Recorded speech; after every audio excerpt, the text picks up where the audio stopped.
1517년 10월 31일 종교 개혁의 횃불이 이제 들려지게 됩니다. 종교 개혁이라는 것은 리포메이션, 개축하다, 보수하다. 그럼 왜 개축하고 보수하겠어요? 잘못된 것 바로잡고 또 무너진 것 다시 온전케 만드는 것, 그것이 이제 개혁입니다.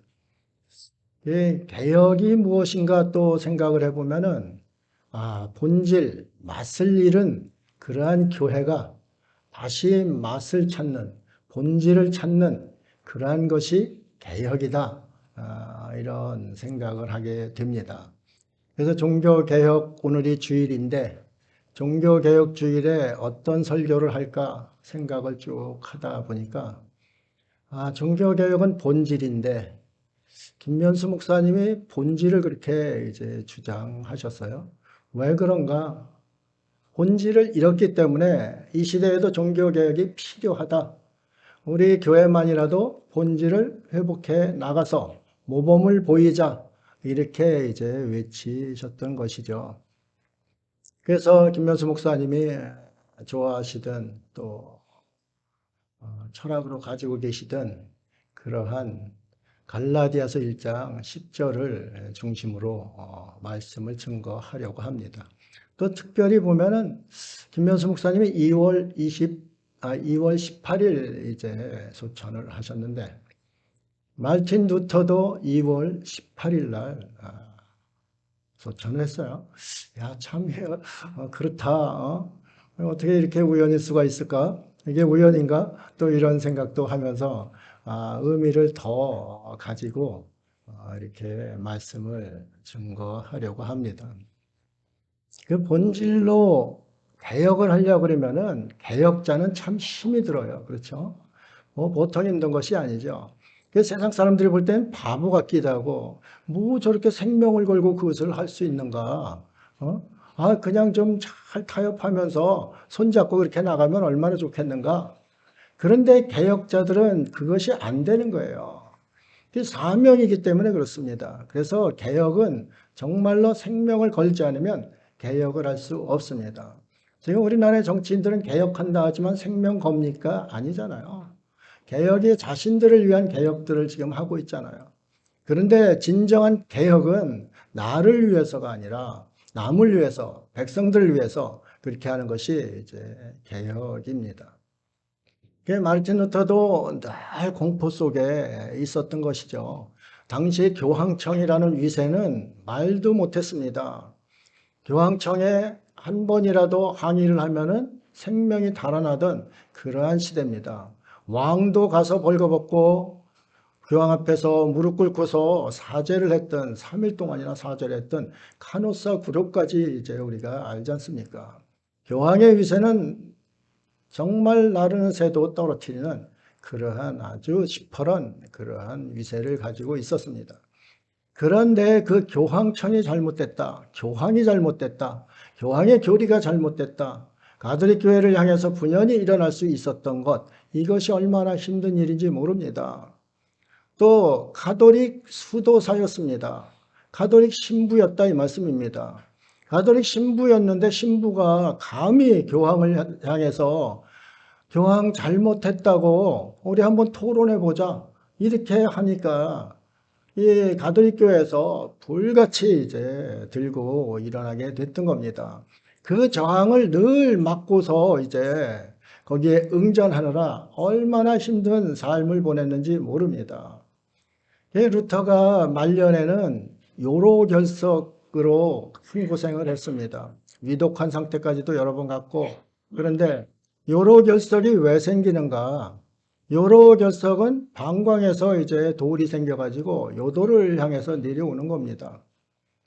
그러면은 신장하고 방광이 이 한의학적으로 보면은 공포와 두려움을 느낄 때 신장하고 방광이 아주 극도로 긴장을 해서 그게 지나치면은 병이 됩니다.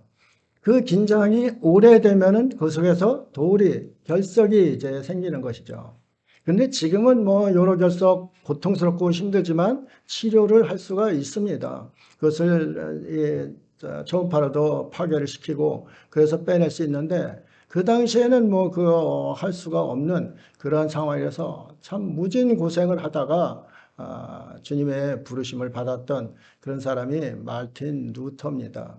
얼마나 두렵고 마틴 루터는 정말 담대하고 대담한 사람입니다. 그런데도 불구하고 교황청과 진리의 싸움을 하다 보니까 그렇게 두려움 속에서 이제 요로결석으로 고생했던 것.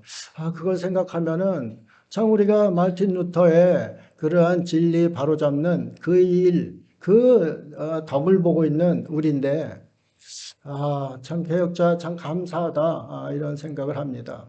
그때 만약에 개혁이 되지 않고 그랬으면은 교회는 어떻게 부패했는지 모릅니다. 타락의 일로를 걷게 되는 것이죠. 313년까지 로마에서는 성도들이 다 지하에서 숨어서 또 그러다가 들키면은 사자우리에 들어가고 수많은 고통과 괴로움, 10번의 박해, 그것을 다 견뎌내고 있었습니다. 땅속에 들어갔다 보니까 나오니까 세상이 이제 313년 콘스탄틴 황제가 기독교를 공인했습니다. 기독교를 공인하니까 우후죽순처럼 여기저기서 나온 겁니다. 성도들이 굴에서 막 나오는 거죠, 지하에서. 나오다 보니까 생각들이 300년 동안 이렇게 잠잠히 자신들의 생각, 자신들의 신앙을 가지고 있던 사람들이 나오니까, 예수님은 누구신가? 하나님이신가? 또 저 성령님은 누구신가? 이런 의문을 갖고 서로 저마다 이제 이야기를 하기 시작했습니다. 그러다 보니까 한 5세기까지 계속 그거 가지고 토론하고 다 바로잡고 토론하고 바로잡고 이런 일, 또 이단으로 처형도 시키고 이런 일들이 계속 이제 일어났던 겁니다. 그렇게 일어나서 5세기에 교회가 자리를 잡으면서 힘을 얻기 시작했습니다. 교회가 힘을 얻기 시작하다 보니까 이거는 하나님 뜻이 아니라 성경을 제쳐놓고 하나님 말씀을 제쳐놓고 자신들의 유익을 위해서 자신들의 말을 이제 전하기 시작했습니다. 그 구전으로 전하다 보니까 사람의 생각이 완전할 수가 없잖아요. 하나님 말씀은 완전한데 이 사람의 생각은 완전치 않아요. 교황이 무엇한다 하지만은 교황도 사람입니다. 그렇기 때문에 교황의 실책이 상당히 많아요. 첩을 4명씩 둔 교황도 있고 그거 뭐 지금 다 아는 사실인데도 가톨릭 성도들은 잘 모를 겁니다. 그런 역사는 가려놓기 때문에 그렇습니다. 수많은 사람들을 이제 죽였습니다. 종교재판이라는 이유를 들어서 8천만 명 이상을 이 기독교인들을 이제 죽이는 그러한 일도 벌어졌던 겁니다. 왜 그렇게 죽여야만 했던가? 자신들의 기득권을 유지하기 위해서 그렇게 했던 겁니다. 그런 시퍼런 칼날 앞에서 루터가 일어났다는 것은 정말 대단한 그러한 일이죠. 가톨릭 입장에서 보면은 루터는 성도착증 환자라고 그럽니다. 신부가 결혼을 했어요. 그때 당시는 이제 결혼 못하게 만들어 놓은 건데 결혼을 하고 또 수녀였던 폰보라라는 그러한 여인을 또 아내로 맞았습니다. 그러다 보니까 성도착증 환자라고 가톨릭에서는 공격을 해야 되기 시작했던 겁니다. 폰보라에게는 교황이 저주를 계속 퍼부었습니다. 폰보라가 기독교 우리 개신교의 첫 번째 사모님입니다. 마틴 루터는 첫 번째 목사님이 이제 되었던 것이죠. 가톨릭하고 이러한 큰 아픔과 이러한 도전과 박해 속에서 그것을 지켜내고 이겨내 왔기 때문에 500년 지난 우리가 이렇게 진리 안에서 말씀 안에서 살아가고 있다. 이것을 생각하면은 얼마나 감사한지 모릅니다. 개혁자의 아픔과 그런 것도 또 기억을 해보게 되고 이 시대를 또 바라봅니다. 종교 개혁을 했던 개신교가 지금은 중세시대의 교황청하고 맞먹는 그러한 또 유세를 벌이고 있습니다. 교황 성베드로 성당을 진리하고 면죄부 판매하는 이런 것 때문에 루터가 분연이 일어난 건데 지금은 또 이런 것이 이렇게 다른 방법으로 해서 개신교에 그런 것이 이제 들어왔습니다. 하나님의 자리에 사람들이 자꾸 앉는 그러한 모습입니다. 하나님의 권력을 사람들이 누리려고 하는 그러한 시대에 다다라 있습니다. 자신들의 덩치만 믿고서 자신들은 하나님과 같다는 그러한 생각에 착각에 빠져서 이제 종교개혁 시대와 같은 그러한 모습도 많이 보입니다. 이럴 때 우리가 종교개혁을 잘 안다 보면은 정말 우리가 어떻게 하나님 앞에 서야 하는지, 개혁을 위해서 우리가 얼마나 헌신을 해야 하는지 이런 것도 이제 돌아보는 그러한 시간이 되어야 합니다. 돌아보기만 해서도 안 되죠. 움직여야 되는 겁니다. 종교개혁은 나부터 내가 하나님 앞에서 호람되어 신앙을 가져야 합니다. 이 갈라디아서 1장 10절은 호람되어 신앙입니다. 내가 하나님을 기쁘게 하는 사람이 될 건가? 내가 사람을 기쁘게 할 사람이 될 건가? 내가 하나님을 영화롭게 할 것인가? 나를 영화롭게 하는 것인가? 이것을 결정할 때 하나님을 영화롭게 하나님만 바라보고 가는 것, 그것이 바로 호람되어 신앙입니다. 종교개혁자들은 호람되어 신앙을 가지고 있었습니다. 호람되어란 하나님 앞에서라는 뜻입니다. 하나님 앞에서 사람들은 다 아니라 할지라도 하나님 앞에서 이게 진리다 하면은 생명을 걸 수 있는 것, 그것이 바로 코람데오 신앙입니다. 이 코람데오 신앙이 교회에서 점점 사라져가고 있는 것을 봅니다. 우리 참 좋은 교회도 그런 면에서는 자유롭지를 못합니다. 세상과 결탁하기도 좋아하고 타협도 잘하고 세상의 유혹에 흔들리기도 잘하고 그러한 모습 똑같이 보이고 있습니다. 그렇기 때문에 우리가 종교개혁, 제2의 종교개혁을 우리 내면서부터 다시 일으켜야 하는 그러한 시기를 맞았다. 이것을 보면 됩니다. 오늘 다른 본문에서 다른 복음 없다고 사도 바울이 아주 목청을 높이고 다른 복음을 전하는 자들은 저주를 받을지어다. 저주 중에도 아나테마를 선포합니다. 아나테마라는 것은 저주 중에 가장 극한 저주입니다. 이때 당시에 이런 저주를 받으면 거의 죽든지 그런 일들이 벌어졌습니다. 초대교회. 그런데 지금 우리가 이런 그 모습을 그대로 이제 답습하는 그러한 것들이 얼마나 많은지 이것은 철저히 점검을 해야 합니다. 중세 시대를 암흑 시대라고 그럽니다. 그래서 종교개혁으로 빛을 다시 찾았다, 광복했다 이렇게도 이야기를 합니다. 종교개혁 시대, 이 개혁까지 암흑 시대, 중세 시대가 어디서부터인가? 5세기서부터 종교개혁 이전까지를 이제 이야기하고 있습니다. 그러면은 1000년에 1517년까지니까 1000년의 세월 동안이 종교 암흑시대를 살았다는 것이죠. 사람들이 사람 마음대로 하나님의 권위를 행사하고 권력을 행사하는 그러한 시대를 살았다는 겁니다. 그러한 시대를 살다 보니까 성경을 외면할 수밖에 없습니다. 그럼 성경을 외면하면 어떻게 되는가? 인간의 탐욕스러운 거짓과 가식이 종교로 이제 침투를 하게 됩니다. 그래서 중세교회를 거짓의 시대라고도 그럽니다. 그런데 거짓의 시대를 이 교황청의 인식이 그때 어땠냐면은 이 거짓도 선의의 거짓은 괜찮다. 하나님의 영광을 위한 거짓은 괜찮다. 문서 위조해도 괜찮다. 이렇게 계속 나온 겁니다. 그래서 가톨릭 교회가 문서를 수없이 위조를 합니다. 그 위조한 문서 중에 수익권 문서가 있습니다. 수익권은 교황을 이 땅에 우두머리로 이제 인정하는 건 수익권입니다. 교황이 또 교황 1세가 베드로가 교황 1세다.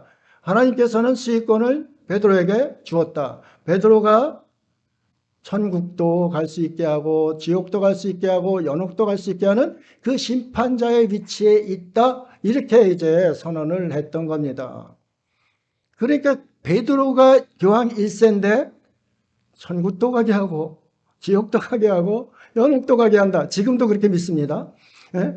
그 가톨릭교회는 지금도 그렇게 믿어요. 그런데 그렇게 한다 하면은 그럼 심판자 우리 예수 그리스도 주님께서 부활하셔서 하나님 우편에 앉아서 저리로부터 산자와 죽은 자를 심판하러 오신다. 우리 사도신경이 뭐 아무것도 아닌 게 되는 겁니다. 그렇잖아요. 심판자는 오로지 하나님의 아들이신 예수 그리스도에게 하나님께서 심판권을 다 넘겨주셨습니다. 다 환원해 주셨어요. 그렇기 때문에 사람이 사람을 심판하는 것은 허용할 수가 없는 겁니다. 또 사람이 사람의 죄를 사면한다는 것도 허용할 수가 없는 겁니다. 그런데 가톨릭 교회는 지금까지도 사면권, 사제의 사면권을 인정하고 있습니다. 교황이 사면하면 사면하는 거예요. 사제가 사면하면 사면하는 거예요. 그것이 이제 고백성사, 고해성사 이런 것으로 나타나게 되는 겁니다. 그런데 똑같은 하나님 앞에서는 교황이나 사제나 다 죄인일 수밖에 없습니다. 다 죄인인데 죄인이 무슨 죄인을 사면을 합니까? 그렇잖아요. 오로지 사면권은 하나님께 있다. 이것이 종교개혁의 기치를 든 내용입니다. 면죄부가 뭐예요? 면죄부를 돈으로 삽니다. 내가 살인죄 졌습니다. 100만 원에 삽니다.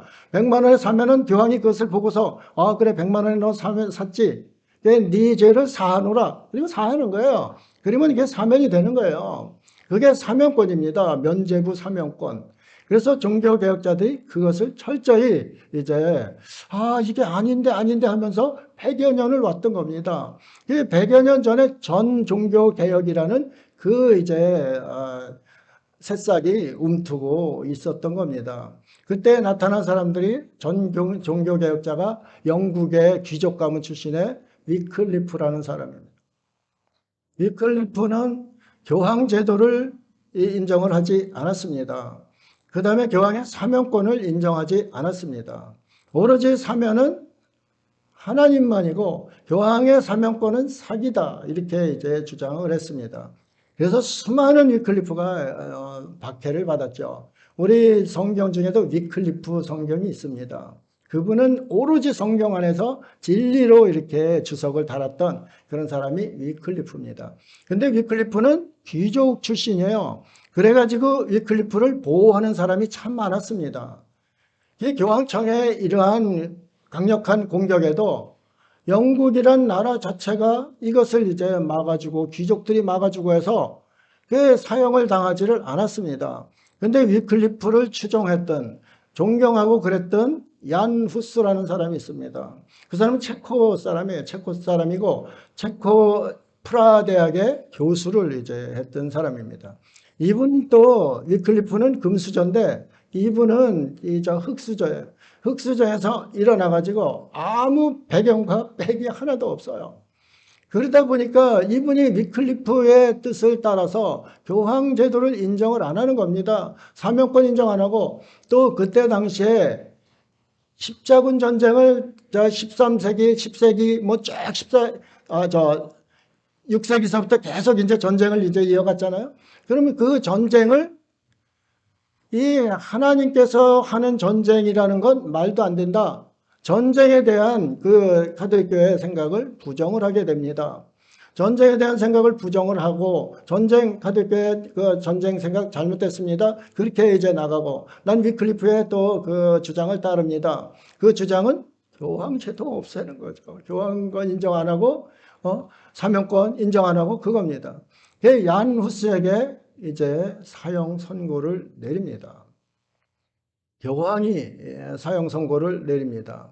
그래서 사형 선고를 내렸는데도 당당히 자신의 진리를 주장하면서 화형당했던 그 사람이 바로 얀 후스입니다.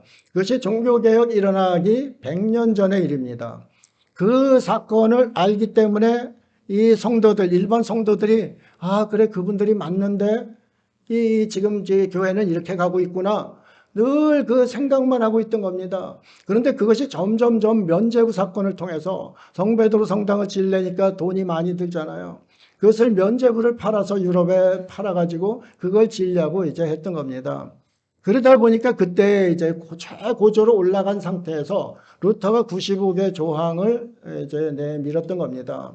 95개 조항을 비텐베르크 성교회 그 정문에다가 이제 딱 붙여놓은 거죠. 그런데 그때 루터는 종교 개혁을 하려고 했던 사람이 아닙니다. 이렇게 일이 커질 줄 몰랐던 것이죠. 우리 이게 진리 안에서 토론을 한번 해보자. 이것이 맞는가? 면죄부가 맞는가? 연옥이 맞는가? 또 교황권이 맞는가? 사면권이 맞는가? 한번 우리가 토론을 해보자. 이렇게 했던 겁니다. 그런데 이 불을 루터가 붙이자마자 가톨릭에서 기름을 갖다 부어버렸습니다. 아주 강력한 항의. 그렇죠. 교황을 반대하고 있으니까 그거는 용서할 수가 없었던 거죠. 그들 입장에서는. 그러니까 거기에 기름을 부어버린 거죠. 그래서 이 사자였던 루터를 파면을 해버립니다. 그때 파문당한다는 것은 성직자에겐 죽음이에요. 그렇잖아요. 그랬더니 그 파문 문서가 이제 루터에게 왔습니다. 루터가 그것을 보자마자 찢어버렸습니다. 이게 참 죽으려고 그런 거죠. 찢어버리고 불태워버렸습니다. 이걸 하니까 교황청에서 이게 불이 나게 이제 분을 내기 시작하고 이 루터를 불러내기 시작합니다. 그래가지고 보름스 회의라는 곳에 불러냅니다. 보름스 회의에 불러내가지고 그때 들어갈 때에 불렀다는 찬송이 루터가 지었던 오늘 불렀던 내 주는 강한 성이요 그 찬양을 부르면서 들어갔습니다. 그 찬양을 한번 불러보세요. 얼마나 루터의 두려움이 컸는지 그게 나옵니다. 내 주님만 오로지 의지하고 그 황제도 거기 있었고 또 가톨릭 신학자들서부터 권력자들은 싹 거기 있는데 거기 가서 너 지금 논문 3개를 했는데 또 네 주장 이거 철회할 거냐 안 할 거냐? 철회하면은 살고 철회하지 않으면 죽는다. 이렇게 이제 선포된 그 회의가 보름스 회의입니다. 거기 가서 있다 보니까 루터도 겁을 먹었습니다. 그래서 하루만 좀 달라. 하루만 기회를 달라. 그리고 다시 돌아갔다가 그 다음에 다시 그 법정에 섰습니다. 그 종교재판 법정 아닙니까? 거기 섰는데 루터가 하루 동안 아무리 생각해도 자신이 주장한 것이 맞는 거예요. 성경에 비춰서 조금도 이제 부족함이 없다. 그래가지고 가가지고 내가 이거 번복 못한다. 이렇게 이제 이야기를 했던 겁니다. 그때 루터의 신장하고 방광이 얼마나 두렵고 쪼그라들었겠어요. 강아지도 이 공포에 빠지면 오줌을 질질 싸잖아요.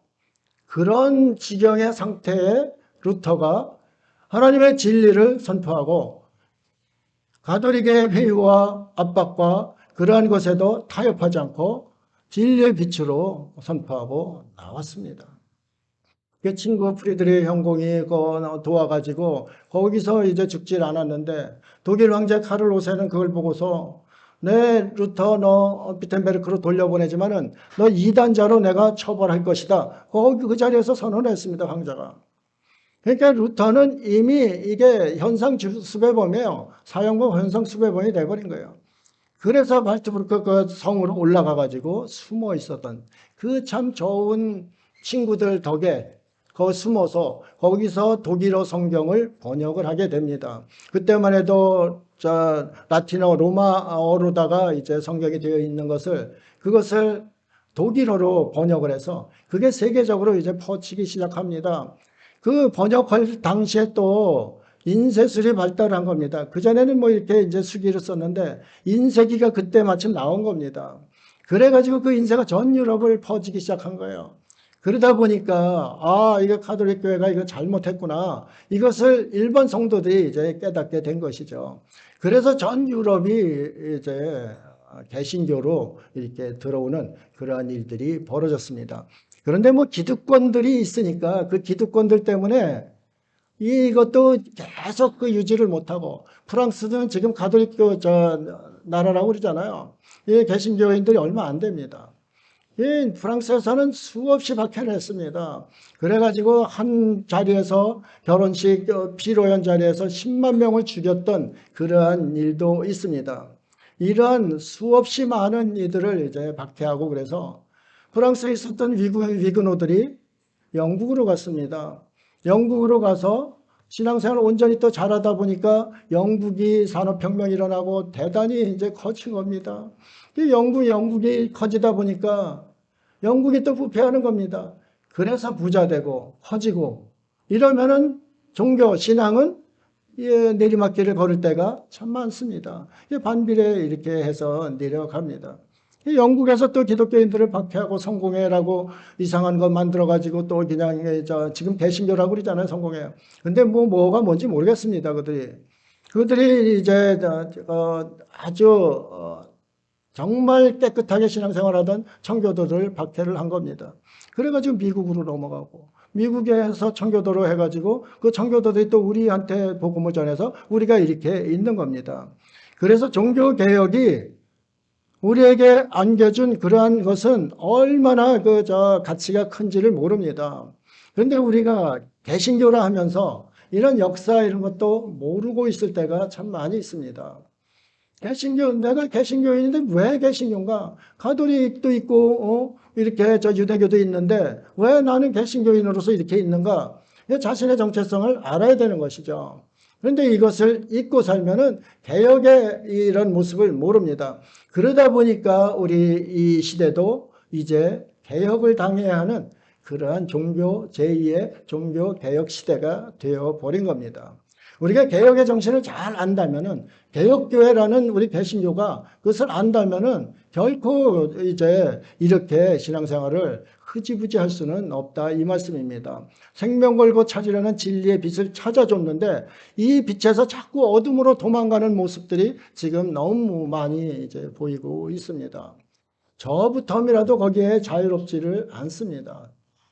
불과 40년 전에 신앙생활할 때하고 지금하고 또 너무 다른 겁니다. 목사가 돼 있는데도 웬만한 거는 결탁하고 타협하려는 그러한 연약한 속성을 너무나 많이 가지고 있습니다.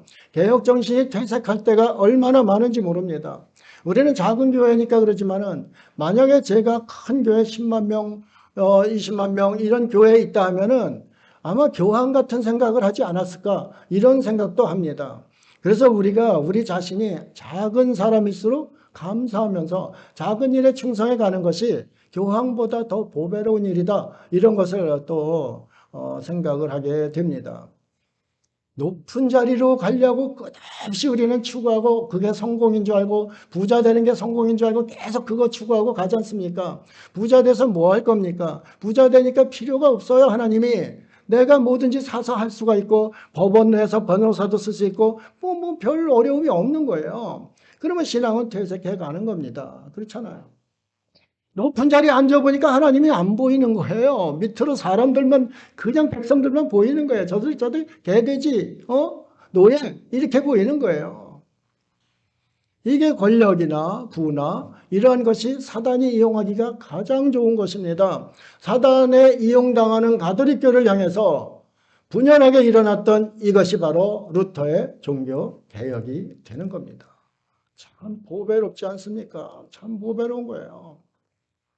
그런데도 이 보배를 우리가 지키지 못하고 당시 부패했던 가톨릭 교회를 쫓아간다. 이거는 참 큰 문제가 아닐 수 없습니다. 오늘 말씀을 보면서 내가 신앙생활을 잘못했구나. 이것을 다시 돌이켜서 리포메이션 개수하고 보수하고 바른 길로 바로잡고 나아가야 되겠구나. 이런 결단을 하고 그 길로 가는 여러분들 되시기를 주 예수님 이름으로 축복합니다.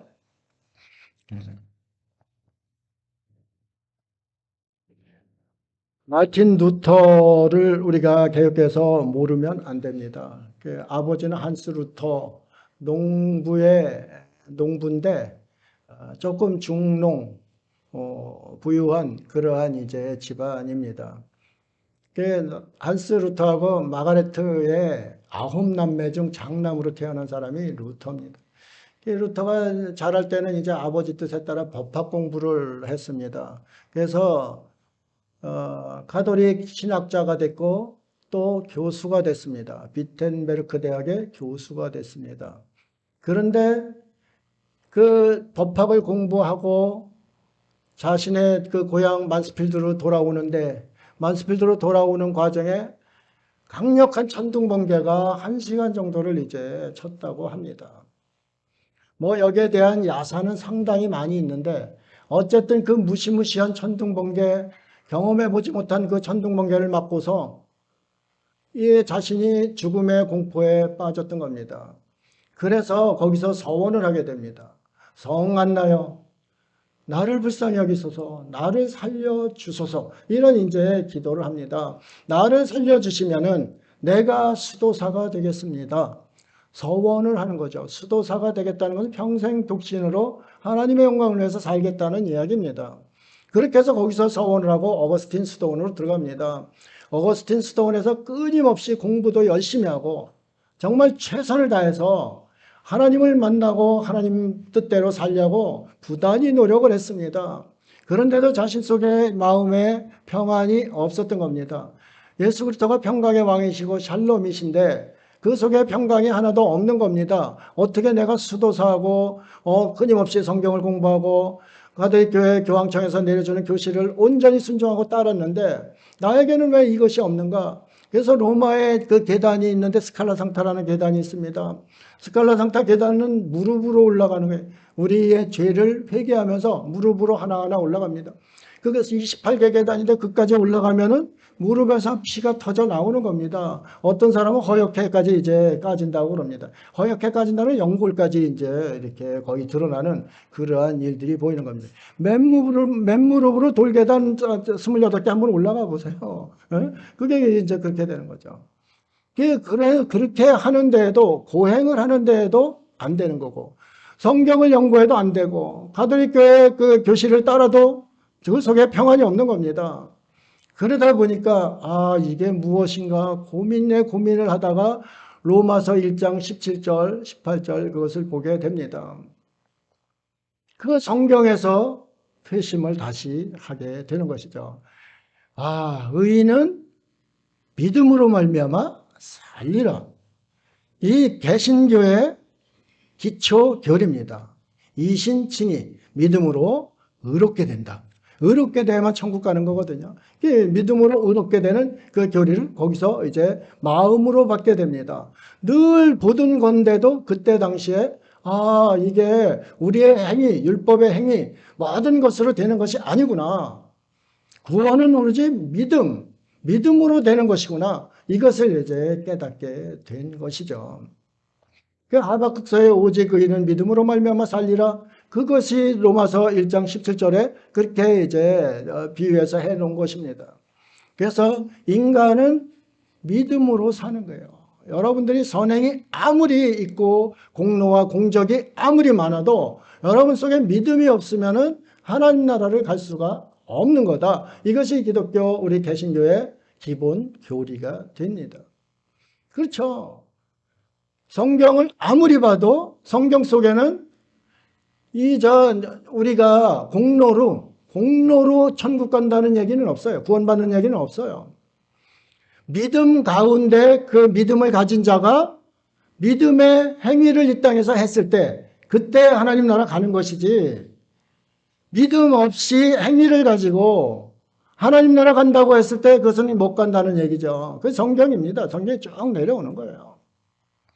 그런데 이것이 이제 루터가 발견하고서 이제는 이게 안 되겠구나. 이제는 내가 이것을 공론화시켜서 그래가지고 토론해서 다시 바로 잡아야 되겠구나. 이런 이제 젊은 수도사의 마음이 생긴 것이죠. 그래서 종교개혁의 길로 이렇게 들어서게 된 겁니다. 또 결혼도 폰보라하고 결혼할 때 그 선생이었습니다. 루터가 선생님이었는데 가서 초청을 해서 강의를 듣고 그러니까 루터 그 교리가 너무 좋은 거예요. 그러니까 9명의 수녀가 그럼 우리가 어떻게 합니까? 너네 탈출시켜 주겠다. 이렇게 해가지고 구운 청어 통에다 수녀 9명을 태워가지고 거기다 집어넣고서 그래서 이제 빼온 겁니다. 그 비린내 나고 냄새 나는 곳에 수녀들 태워서 나와서 또 루터가 그들을 다 책임져서 하나는 뭐 교사 만들고 결혼시키고 쭉 했습니다. 폰보라도 결혼시키려고 중매를 여러 번 했습니다. 좋은 박사님하고도 중매하고 했는데 안 되고, 나이 16살 차이 루터를 그렇게 연모해가지고 폰보라가 루터하고 결혼을 하게 됩니다. 폰보라가 없었으면은 루터가 개혁에 실패했을 겁니다.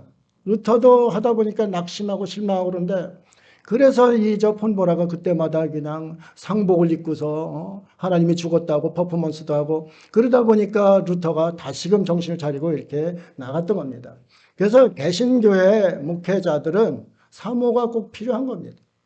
둘이서 이렇게 하나가 지쳤을 때 또 이렇게 도와주고, 루터와 폰보라를 보면은 그러한 모습을 또 볼 수가 있습니다. 참 똑똑하고 영특한 여인이고, 이 목회자를 섬기면서도 자신이 열심히 일해가지고 또 땅도 많이 사고, 그래서 자녀들에게도 이렇게 루터가 언제 죽을지 모르니까 그렇게 준비를 했던 여인이 바로 폰보라입니다. 그러니까 이 정도는 기본적으로 이제 알고 있고 신앙을 가지면은, 아, 개혁교회, 개신교회 이 모습이 이런 모습이었구나, 이것을 이제 알고서 나가게 되는 겁니다. 루터를 칼빈, 우리 장로교 교리의 기본을 세운 칼빈이잖아요. 그 칼빈 선생이 루터를 얼마나 존경했는지 편지를 쓴 것이 있습니다. 참으로 탁월하신 그리스도 교회의 목사시며 나의 말할 수 없는 존경의 아버지이신 마르틴 루터 박사님이며, 존경의 아버지라고까지 했을 정도로 칼빈 완전히 천재 아니에요. 신약 천재입니다. 그 천재가 기독교 강요를 28살, 27살, 28살에 그것을 썼거든요. 그거는 지금까지도 목회자들이 기본으로 가지고 있는 그러한 이제 교리가 됐습니다. 500년이 흘렀는데 그래요. 그런데 이 칼빈이 루터를 그만큼 이제 존경했던 모습, 그것도 우리가 기억을 해야 합니다.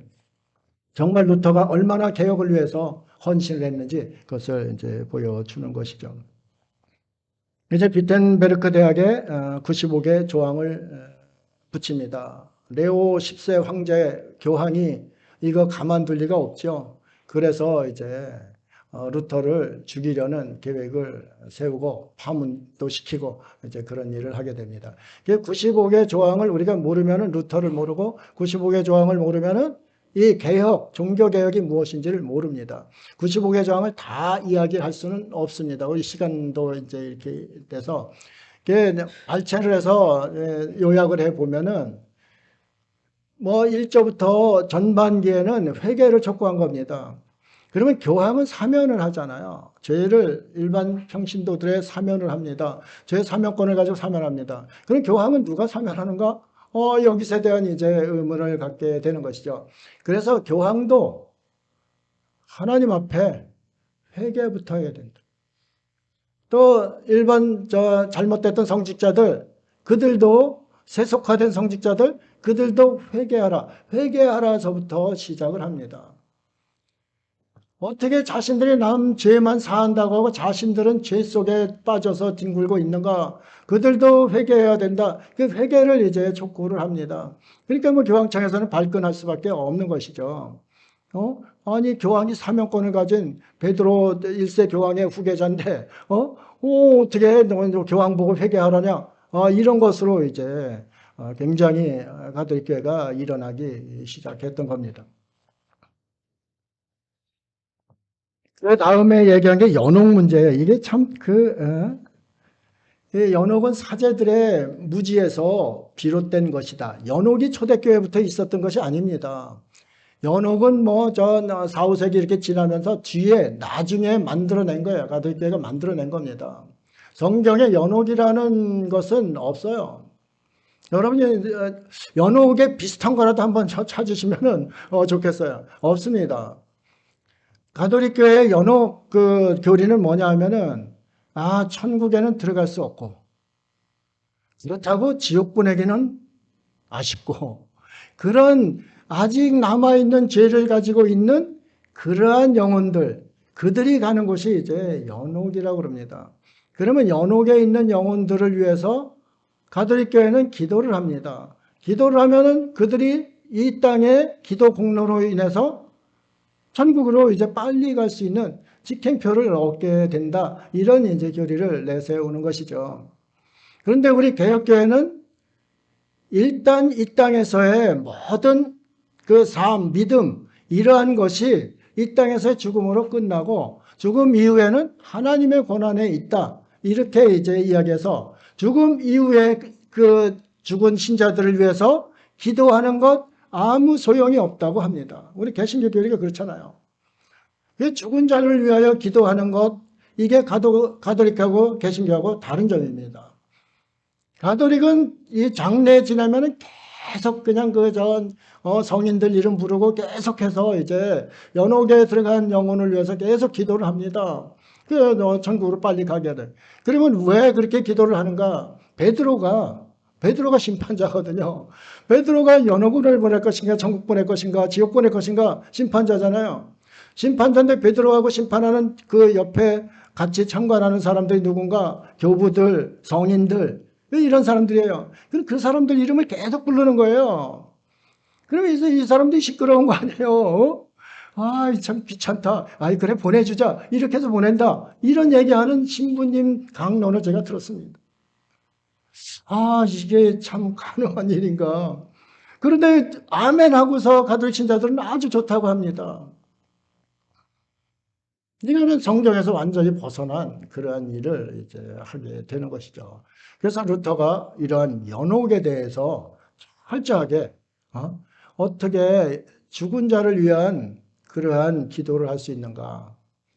또 루터는 가톨릭 사제였었기 때문에 연옥에 대한 존재를 초기에는 그런 대로 인정을 하고 있었습니다. 그런데 나중에 가면서 아, 이거 연옥은 이거 완전히 성경에서 벗어난 일이구나. 그리고 이제 쭉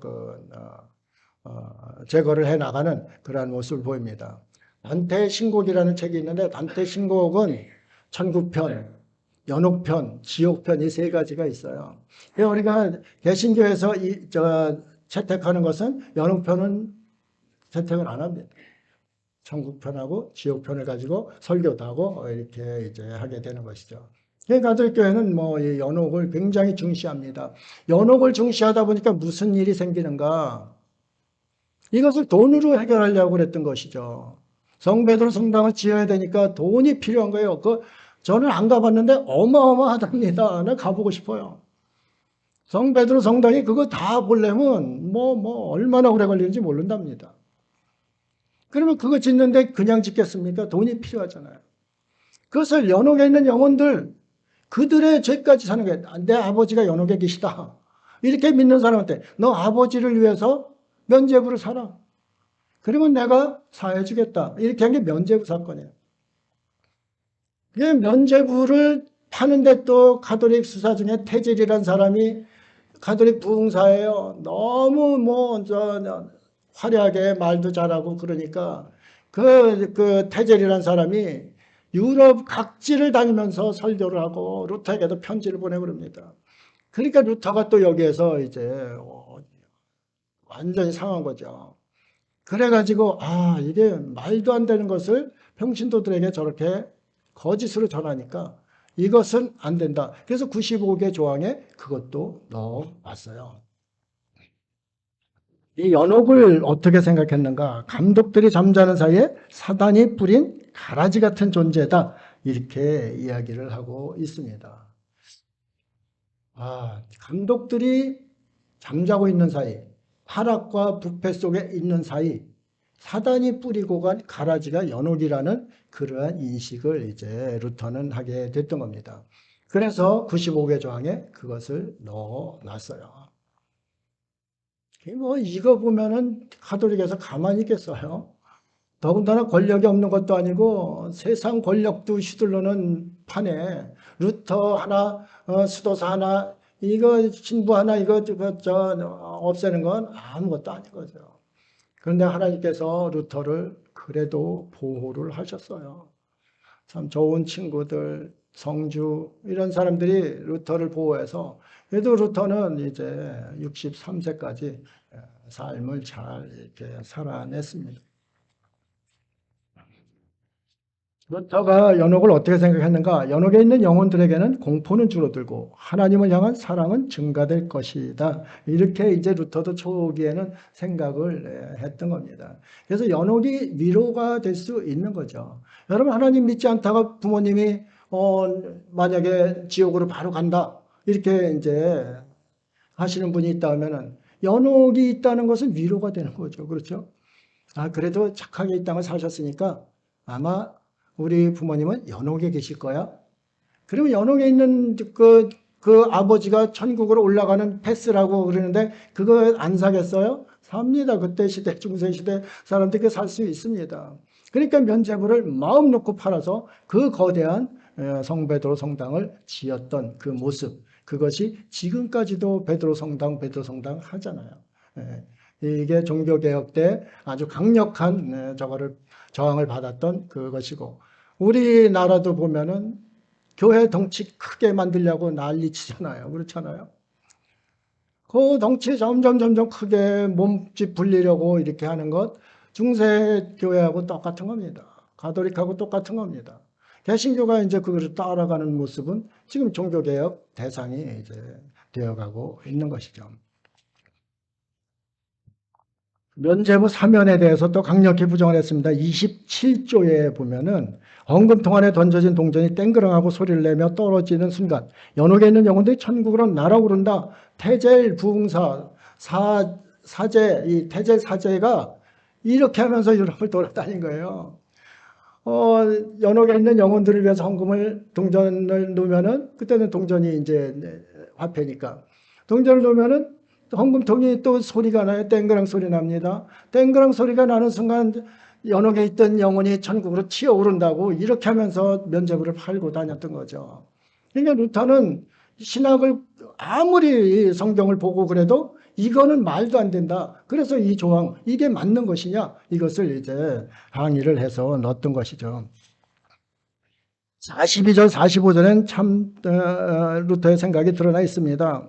가난한 사람은 무시하고 면죄부를 산다면 교황의 면죄를 받기 전에 하나님의 진노를 받을 것이다. 그랬습니다. 그렇죠. 이게 맞는 얘기입니다. 가난한 사람도 지나가면서 지나치고 선한 사마리아인 거기 우리 잘 안 들었습니까? 그 다 율법사 뭐 이런 사람들 그냥 지나갔습니다. 선한 사마리아인이 그를 도왔죠. 그러면 누가 사랑을 전하고 누가 친구냐 이렇게 이야기했습니다. 하나님 사랑을 지닌 자, 면죄부를 죽은 영혼을 위해서 면죄부를 사는 것이 아니라 옆에서 굶고 힘들고 어려운 그들을 외면하고 가면서 면죄부를 사는 것, 그거는 하나님의 진노가 너에게 임할 것이다. 이렇게 이야기를 한 겁니다. 여러분이 판단하시기 바랍니다. 어떤 것이 맞는지 판단하시기 바랍니다. 정말 이것은 말도 안 되는 일들이 중세시대에 이렇게 벌어졌기 때문에 종교 암흑시대를 살게 되었던 그런 모습입니다. 50조에는 또 이런 얘기를 합니다. 교회의 진정한 보물은 거룩한 복음인데 한번 보시라고요. 면죄부 설교자들이 끌어모은 것은 양떼의 살과 뼈다. 이것으로 성당이 세워지는 것보다 성당이 불타버리길 바라야 할 것이다. 이렇게 50조에 또 얘기를 했습니다. 그러니까 뭐 교황청에서는 이게 가만둘 수가 없는 그런 사건이 됩니다. 51조에는 왜 죽은 사람들을 위한 미사와 기념제를 지내는가? 그런 목적 헌금 받기 위해서라는 거죠. 목적 헌금과 기부금을 돌려주지 않는가? 돌려주라는 거예요. 베드로 성당을 팔아서라도 돌려주라는 거예요. 그 잘못된 헌금이기 때문에 돌려주라는 거예요. 왜 죽은 자들을 기념제를 지내고 성인 기념제를 지내고 하나님의 권한에 있는 것을 사람이 행하면서 돈은 사람이 받느냐? 이렇게 이제 이야기를 하는 것이죠. 86조에 가장 부자인 교황이 자기 돈으로 베드로 성당을 건축할 것이지 가난한 성도들 돈으로 왜 지으려 하는가? 맞는 말이잖아요. 교황은 권력과 돈이 교황청으로 다 몰렸었어요. 그때. 그러면 그 돈으로 지으면 되지 왜 가난한 성도들 면죄부라고 팔아가지고 성당을 지으려고 하는가? 이것을 질문하고 있는 것이죠. 88, 89조 교황이 단 한 번 용서로 완벽한 용서가 된다면 하루에 100번씩이라도 선포해주면 더 놀라운 축복이 아닌가. 이렇게 이제 이야기를 하는 거예요. 성직의 타락을 이야기하고 있습니다. 지금 시대에 우리가 유념해야 되는 거죠. 성직자들이라는 우리가 더 이제 먼저 유념을 해야 됩니다. 교회가 잘못되는 것, 성직자들 지도자 때문에 잘못되는 거예요. 평신도 때문에 잘못되는 거 아닙니다. 성직자들이 본을 보이지 않고 가르치지 않고 그러다 보니까 이제 엉망진창으로 가는 겁니다. 나라도 그렇잖아요. 나라도 정치인들 때문에 망하는 겁니다. 그렇잖아요. 백성들이 무슨 죄가 있습니까? 무슨 죄가 있어서 전쟁에 휘말리고 내란에 휘말리고 고통 가운데 이렇게 고통을 받습니까? 꼭 지도급에 있는 사람들이 잘못해가지고 착취하고 자기 배만 불리고 백성들의 고혈을 짜서 사일가죽으로 자신들을 모피를 해 있고 이런 일들을 하니까 이게 나라가 엉망진창이 이제 돼 가는 거 아닙니까?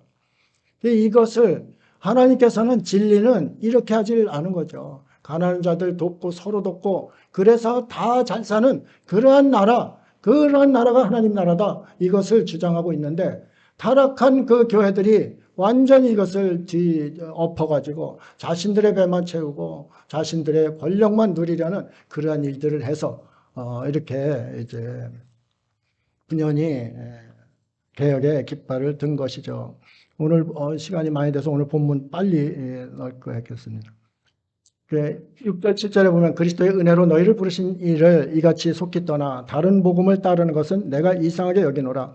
다른 복음은 없나니 다만 어떤 사람들이 너희를 교란하여 그리스도의 복음을 변하게 하려 함이라. 다른 복음 없다고 그럽니다. 그렇습니다. 진리는 하나예요. 진리가 두 개가 될 수가 없어요.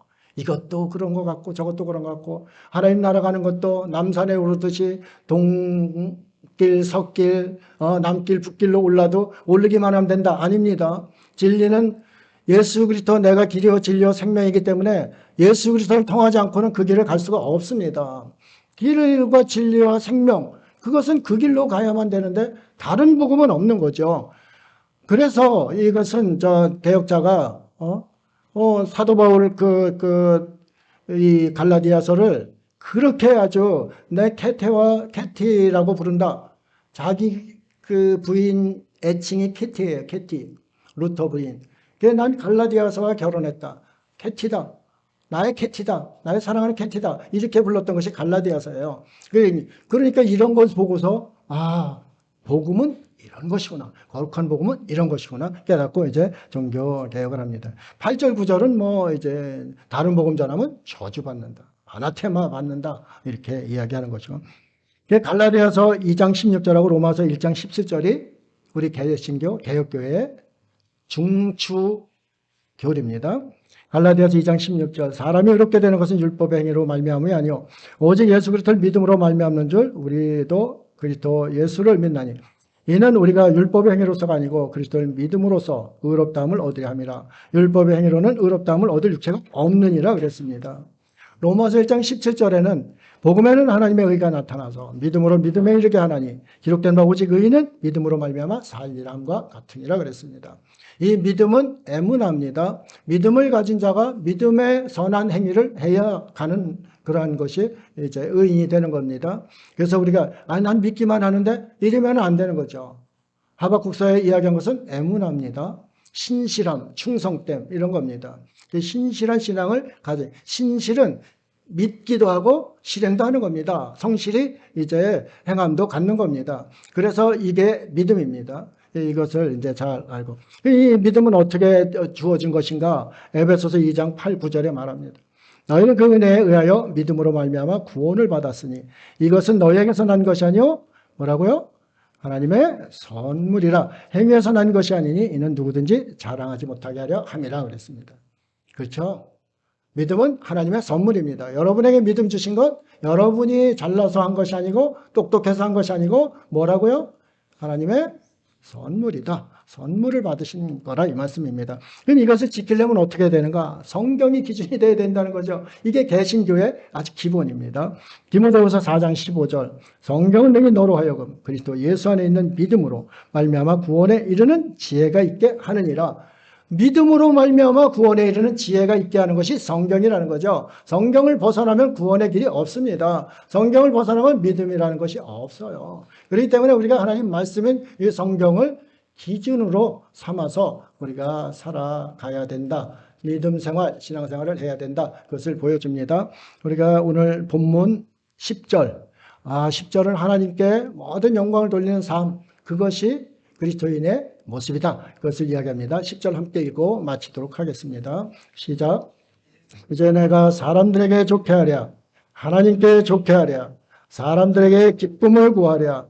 내가 지금까지 사람들의 기쁨을 구하였다면 그리스도의 종이 아니니라. 아멘. 기도하겠습니다. 하나님 아버지, 코람데오를 바라보면서 신앙생활을 합니다.